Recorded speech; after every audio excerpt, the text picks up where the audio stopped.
కొద్ది కొద్దిగా నమ్మకాన్ని కల్పిస్తున్నాం. నమ్మకంతో ఒక్కొక్కరే వస్తున్నారు. కానీ ప్రజల్లో కూడా ఒక అనుమానం ఉంది. రాబోయే రోజుల్లో మళ్ళా ఇలాంటి దుర్మార్గమైన పరిపాలన వస్తే మేము ఏమవుతామంటే అలాంటి అవకాశం ఇంకా రాదు. మా రాష్ట్ర ప్రజలకు విజ్ఞత ఉంది.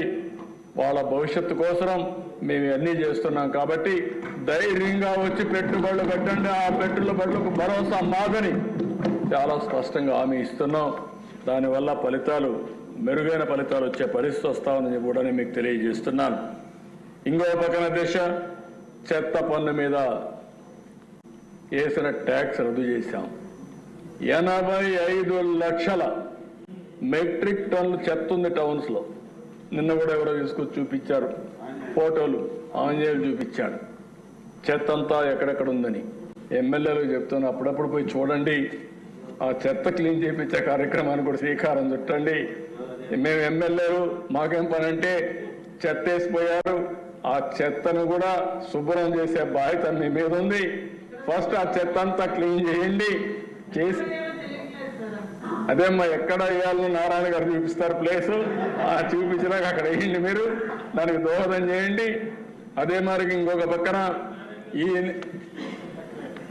జనవరి లోపల సంక్రాంతి లోపల ఎక్కడ గుంతలన్నీ పూడ్చేవాడు వాళ్ళు గుంతలు తొగిపోతే ఆ గుంతలన్నీ పూడ్చే బాధ్యత మేము తీసుకున్నాం. ఈరోజు 1-2 కాదు, ఒక్కొక్క కిలోమీటర్ చూస్తే ఎన్ని గుంతలు ఏంటో అర్థం కాని పరిస్థితి. మొత్తం ఒకటే చెప్పాం, 850 కోట్ల రూపాయలు ఖర్చు పెడుతున్నాం. రాష్ట్రంలో అన్ని గుంతలు పూడ్చాల్సిన బాధ్యత ఉంది. ఇంకో పక్క నేషనల్ హైవేస్ అయితే 55,000 కోట్ల రూపాయలు రాబోయే 2.5 సంవత్సరాల్లో ఖర్చు పెట్టబోతున్నారు. 72,000 కోట్ల రూపాయలు రైల్వేస్ లో రాబోయే 3-5 సంవత్సరాల్లో ఖర్చు పెట్టేదానికి శ్రీకారం చుట్టాం. ఇంకో పక్కన దేశ మత్స్యకారుల ఉపాధిని దెబ్బతీసే 217 జీవో రద్దు చేశాం. స్వర్ణకారుల కార్పొరేషన్ ఏర్పాటు చేశాం. గీత కార్మికులకు ఫస్ట్ టైం చరిత్రలో 10% మద్యం షాపులు రిజర్వ్ చేసిన పార్టీ తెలుగుదేశం పార్టీ, ఎన్డీఏ అని కూడా మీకు తెలియజేస్తున్నాను. అర్చకుల జీతాలు 10,000 నుంచి 15,000కు పెంచాం. దేవాలయాల్లో నాయీ బ్రాహ్మణుల వేతనాలు 15,000 నుంచి 25,000 పెంచాం. దూప దీప నైవేద్యం కింద ఆలయాలకు ఆర్థిక సాయం 5,000 నుంచి 10,000కు పెంచాం. వేద విద్య చదివినటువంటి నిరుద్యోగ నేతకి 3,000 రూపాయలు నిరుద్యోగ వృత్తి ఇస్తున్నాం. చేనేతలకు జీఎస్టీ ఎత్తేసాం.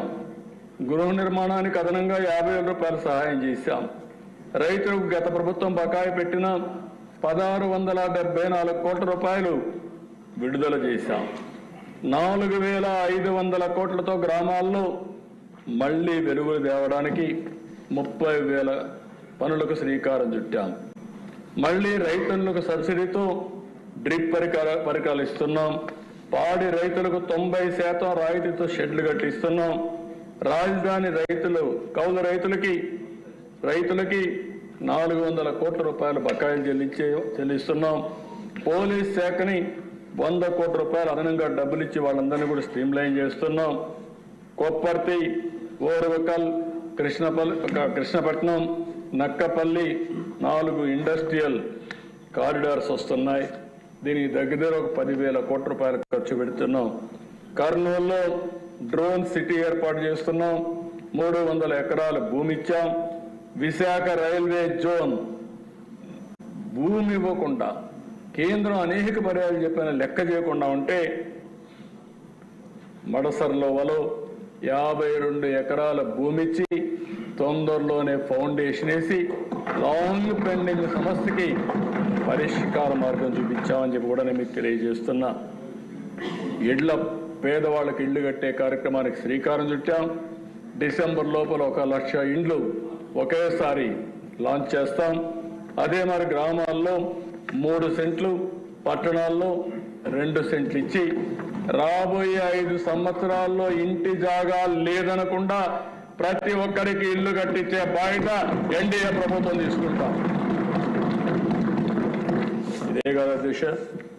అందుకే ఈరోజు ప్రజలకు ఒకసారి చెప్పాలి, ఆ రోజు చెప్పాం, ఈరోజు చెప్తున్నా, సంపద సృష్టిస్తాం, ఆదాయాన్ని పెంచుతాం, పెంచిన ఆదాయాన్ని మళ్ళీ మనకుండే అవకాశాలన్నీ తీసుకుని పేదవాళ్లకు సంక్షేమ కార్యక్రమాలు సాధికారత కోసం ఖర్చు పెడతాం. ఏదైతే మనం చెప్పినటువంటి సూపర్ 6 కానీ మనం ఇచ్చిన ఎన్నికల హామీలు కానీ పూర్తిగా నెరవేర్చడమే కాదు, ఇంకా అదనంగా నెరవేరుస్తున్నాం. ఓసారి ఎన్నికల మేనిఫెస్టోలో కొన్ని చెప్తాం, మన దృష్టికి కొన్ని వచ్చినప్పుడు అది సంక్షేమం కావచ్చు, అభివృద్ధి కావచ్చు, ఇంకా ఏమేం చేయాలో చేసుకుంటా ముందుకు పోతాం.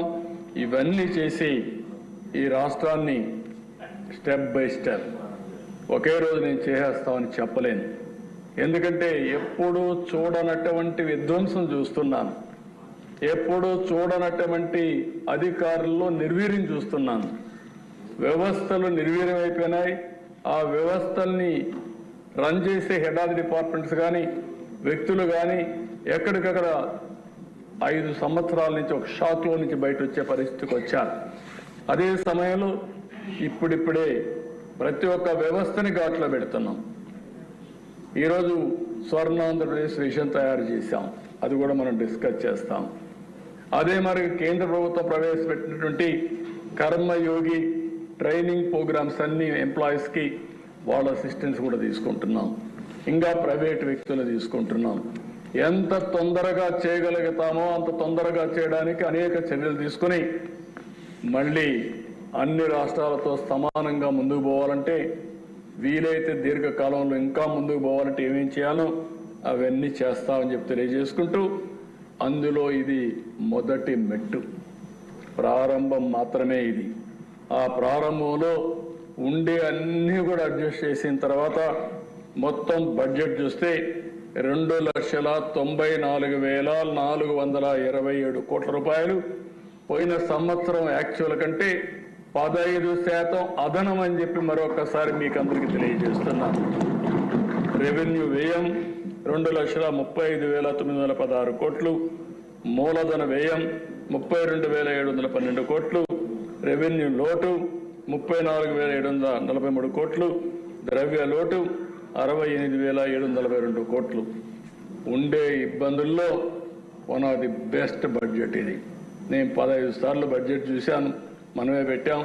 15 సార్లు పెట్టినప్పుడు ఇలాంటి క్లిష్ట పరిస్థితులు, ఇలాంటి ఇబ్బందికరమైన పరిస్థితులు one of the best budget తీసుకురాగలిగాం.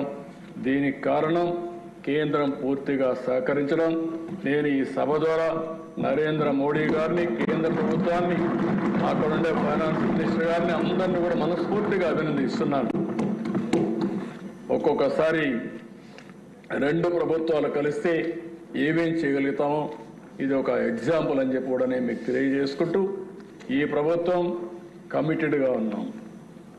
రాష్ట్ర ప్రయోజనాలకు ఎక్కడా విఘాతం కలగకుండా ఎంత వీలైతే అంత తొందరగా ఏమేం చేయగలుగుతామో అవన్నీ చేయడానికి పట్టుదలతో ముందుకు పోతున్నాం. అందులో తొలి మెట్టు ఈ బడ్జెట్.